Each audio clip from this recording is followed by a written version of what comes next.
नमस्कार, आपण पाहत आहात आलमगीर न्यूज लाईव्ह 24 बातम्या अहमदनगर जिल्ह्यातील।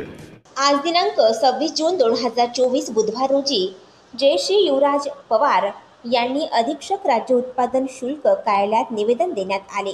निवेदनात म्हटले आहे की सपना गोरख खोतकर, प्रेमकुमार गोरख खोतकर, चेतन गोरख खोतकर, ईश्वर दुसुंगे हे सर्व मिळकत नंबर 965 सुशांता नगर स्टेट बँक मागे केडगाव अहमदनगरमध्ये चालवत असलेला अवैध गावठी दारू धंदा तात्काळ बंद करून संबंधितांवर तात्काळ गुन्हा दाखल करण्याची मागणी जय श्री युवराज पवार यांनी केली आहे।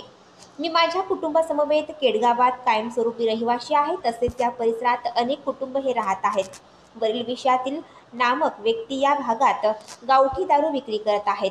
याच परिसरात राहणाऱ्या सर्व नागरिकांना दररोज त्रास होत आहे। दारू पिण्यास येणारे ग्राहक हे नशेत मधुंद होऊन परिसरातील नागरिकांना दररोज त्रास देतात।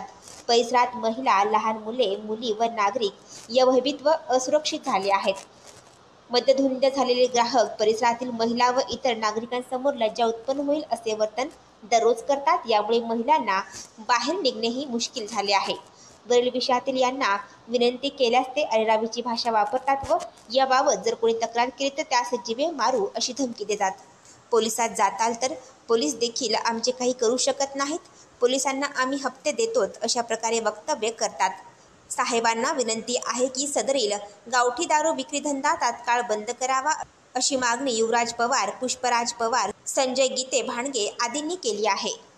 आम्ही आज इथे उत्पादन शुल्कामध्ये इथे अर्ज करण्यास आलेलो केडगाव येथील रहिवासी असून सदरील आमच्या इथे भागामध्ये खोतकर कुटुंब हे एक दारूचा काही वर्षापासून धंदा करत आहेत। पण या 2 वर्षापासून तिथे येणारी पब्लिक हिची संख्या ही आतोनात वाढत जाऊन सदरील होणाऱ्या लोकांपासून तेथील रहिवाशांना खूप मोठ्या प्रमाणात त्रास होत आहे। त्याविषयी वारंवार कंप्लेंट करून सुद्धा त्यांच्यावरती काही ॲक्शन न घेतल्यामुळे आज तेथील सर्व रहिवासी इथे आज खास अर्ज करण्यासाठी इथे आलेले आहेत। सदरील व्यक्ती जी तिथं व्यवसाय करते ही वारंवार दहशत निर्माण करून आणि उत्पन्न तिथं कसं दहशत स्वतःची करता येईल आणि कशा प्रकारे आपण तिथं धंदा करण्यास योग्य आहोत हेच पात्रता करून सर्वांवरती दबाव आणत आहे। आज या ठिकाणी आम्ही सर्व रहिवासी तसेच आमचे मित्र परिवार हे सर्वजण इथं येऊन आज हे आम्ही इथं अर्ज देत आहोत आणि पुढील अर्ज आम्ही हा